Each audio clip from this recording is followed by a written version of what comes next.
Hello friends, welcome to another video. It's Jam here, and there's been a big news, and if you haven't heard of, it's called link summoning. It's been announced in the OCG, in the magazine they have, where they sort of explain the rules. However, there's bits that are quite unclear, and it's, the mechanic is hugely misunderstood. First thing first is everyone's saying it does slow down the game, and I do agree it does slow down the game, but to some degree it improves it quite a bit, because now you got to think about your positioning of your cards. And now, what are link summon monsters? They're extra deck monsters basically, so they're basically like your XCs, Synchro. You put them in your extra deck.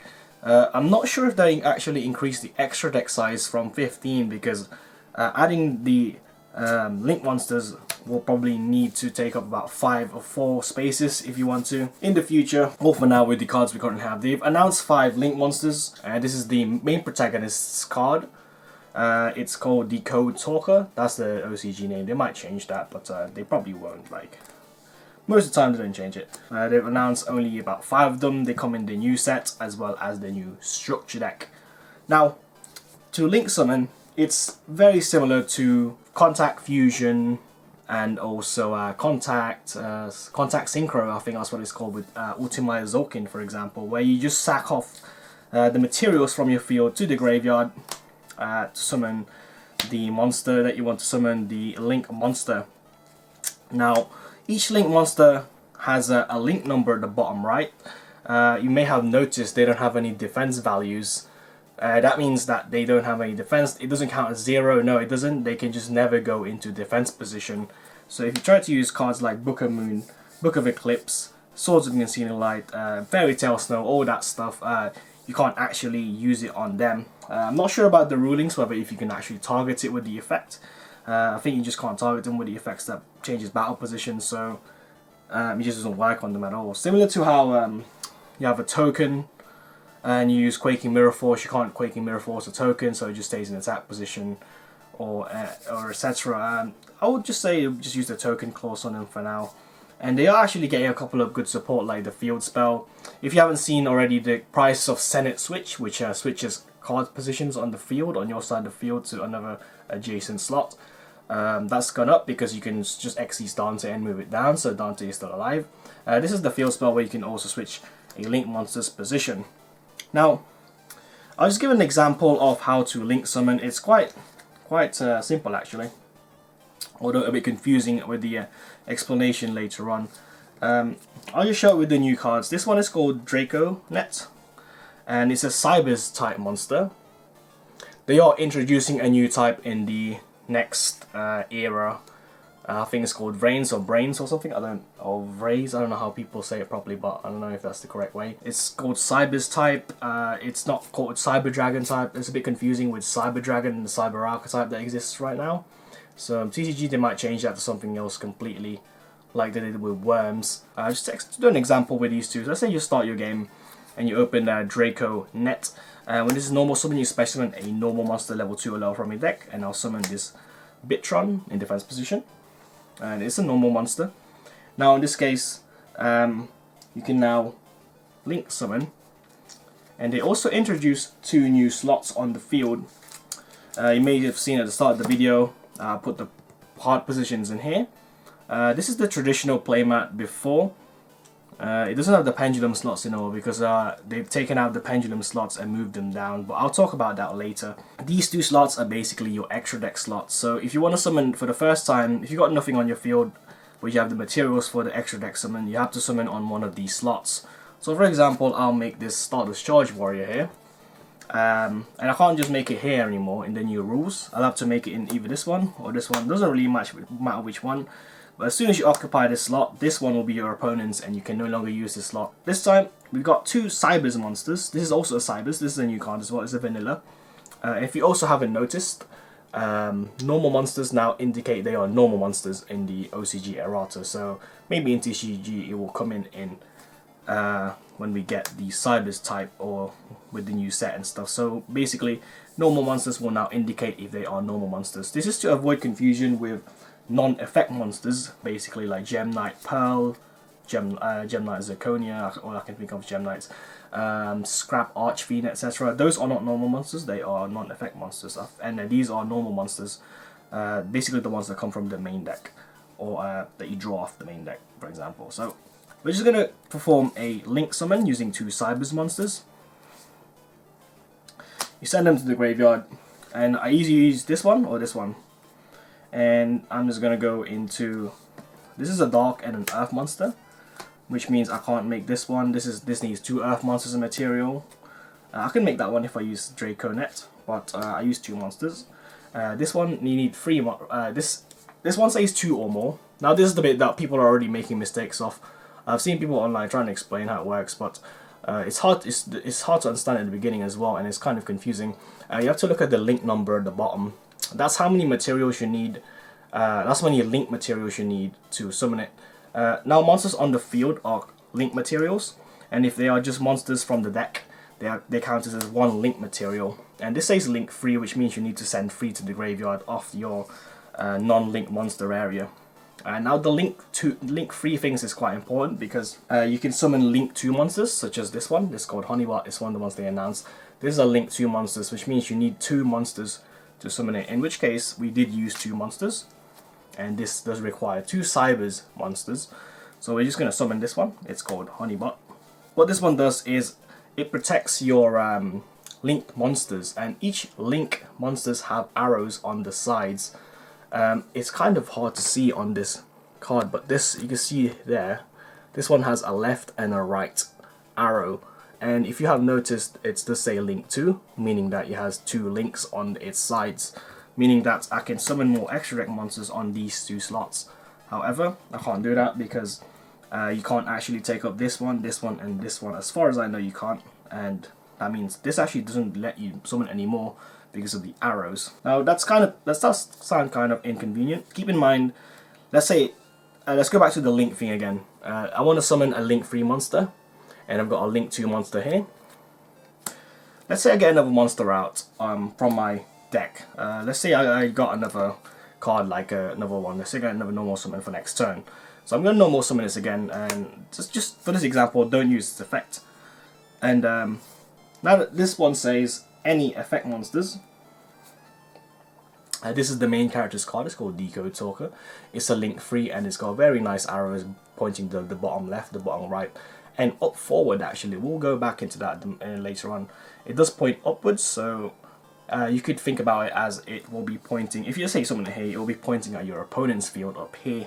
So this is Decode Talker. It needs 3 effect monsters, 2 or more effect monsters, and it's a link 3, meaning that you need 3 effect monsters from the main deck to summon it. However, we do have a link 2 monster here, and a effect monster here. So that's 1 link, and that is 2 links. That counts as 2 links, meaning that, once again, if we have another effect monster on the field, we can link summon using these 2 to summon Decode Talker in the extra deck slot. Now, nice thing about link 3 monsters is they probably have much better effects. If you read this effect, it gains 500 attack for each monster's linked to it, and that will also count the link monster your opponent summons in front of this card. Let's say I'm the opponent, and I summon a monster in this slot, which is the front of it. It will gain 500 attack, as well as it can use the effect to pay the monster on the opponent's side as a cost. Let's talk about the effects of this card. The second effect is, if a card you control is targeted, you can negate the activation and destroy it by sacking off a card linked to this card. Now, the nice thing about that, as I said earlier, is you can sack off your opponent's card if they carelessly summon it in front of it, or alternatively, you can also tribute a random link monster on this side, on your side of the field, because this has an arrow pointing to the bottom right and bottom left, and it will be tributed instead to negate the effects. Now, keep in mind, this monster did cost me a lot of cards to summon. It cost me like 3 cards, for example. So expect stronger effects or easier summon monsters to be out in the future. At the moment, we've only got 5 of them. Some of you have been asking for opinions on this new link summoning mechanic, and I do like it. It slows down the game quite a bit. What it does as well is that it forces people who don't keep up with the game, like don't buy the new stuff, to buy the new products. So it does help out Konami in the long run, and also promote their products as well, because let's say you play 6 samurais and you want to summon a Nat Beast and a Shien on the same turn. You can't do that anymore unless if you use a Link monster or a Senate switch, which is silly, but maybe we'll see some use early on when we don't have a lot of Link monsters, but later on it won't, when we get better Link monsters. Because you basically have to summon this Mrs. Radiant thing in 6 samurais now. Cards like Mrs. Radiant, if you haven't seen already, or people have been describing, the Zodiacs are barely hit because they have a Link monster that you can use. Expect other decks like Synchros, Fusion and stuff to get their own Link monsters. They could get let's say a Link monster that only requires 2 monsters, and the effect of it is something like you can't summon anything but Link or Synchros, for example, but it's got really good effects that help you spam Synchros a lot easier to compensate the loss of losing Synchro slots. But it does, I'm saying at the start of the format where we are getting the new Link monsters, we will be in a slow format, unless if you run the decks that doesn't really care about Link monsters, for example main deck monsters like Dark Magician and stuff, or decks that only really need to go into one Synchro, Exceeds, or Fusion. Oh yeah, the field spell. Let's say earlier I had this Honeybot, remember? I had these in the grave, I believe. I had these in the grave, and I had Honeybot in here. This field spell lets me move one of my Link monsters into another slot on the field. It does specifically say main monster zone. Now there's a difference now between main monster zone and extra deck zone. Just activate this one once per turn. You can move it to a main monster zone. It doesn't have to be adjacent, so it could be anywhere. I can move it here, I can move it here, I can move it there, I can move it there. But now I have to think properly. This is why I like this mechanic. I have to think where I have to move my pieces. It's a bit like a board game now, where I got to think properly, and my opponent has to think properly as well where they put their cards. This one can let me get Link slots on the left and the right of the card. You see the arrows there, left and right. So from here, let's say I initially summon this card and I activate this field spell effect, which is to move it on the field. I'll just move it in the middle because that's probably the most convenient slot to put it at the start of the game. But it really depends on what the rest of my hand is. That means now I can now special summon Link monsters here, here and here, because this was taken in, this is still a Link slot afterwards. So that's how it works.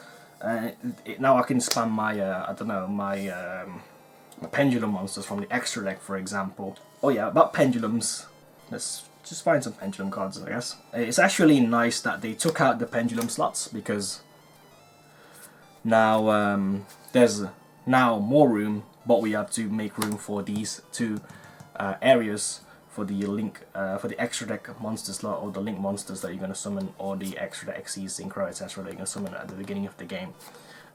Pendulum slots now have to take up these 2 slots here, the bottom left and the bottom right specifically of your spell and trap card zone. Initially these are not pendulum zones. You can still activate spells in them like MST, and then you can activate things like Resonator Call or something, or Terraforming, for example. And then later on you search for like a scale, and now you'll have to activate your scale, and I'm going to activate it here and activate it here. Now the big nerf about that is now if you play Pendulums and you have a full scale set, you only have 3 spells and trap card zones to use your spells and trap cards in. That is a bit of a nerf, but it's quite convenient. I do think though this is a good decision from Konami, because initially Pendulum should have been designed like this from the start. I do find Pendulums to be a bit unfair sometimes when you have like 5 back row and a Pendulum scale here, and a field spell as well if you count that. That means they have 5 spells and trap cards, as well as plus 2 more of spells and trap cards. And now if you don't play Pendulums, you might find that overwhelming if they have 5 back row and then 2 Pendulum cards that have effects that just stops you. So they have like 7 cards that can stop you basically. Now when this new rulings comes into effect, they only have 5, which is the same as what you will have if you don't play Pendulum. Also, the bad thing about that is for metal foes, like decks that rely back row that are Pendulums, Magispectors, that's a bit bad for them because they'll lose 2 of their back row slots. So that's 1 less Tempest you got to worry about. That's 1 less full metal foes fusion you got to worry about. Or that's another, if you're playing the deck, that's another slot you got to worry about. So if you get a card there that you can't use, you don't want to get clogged because it's a waste of space.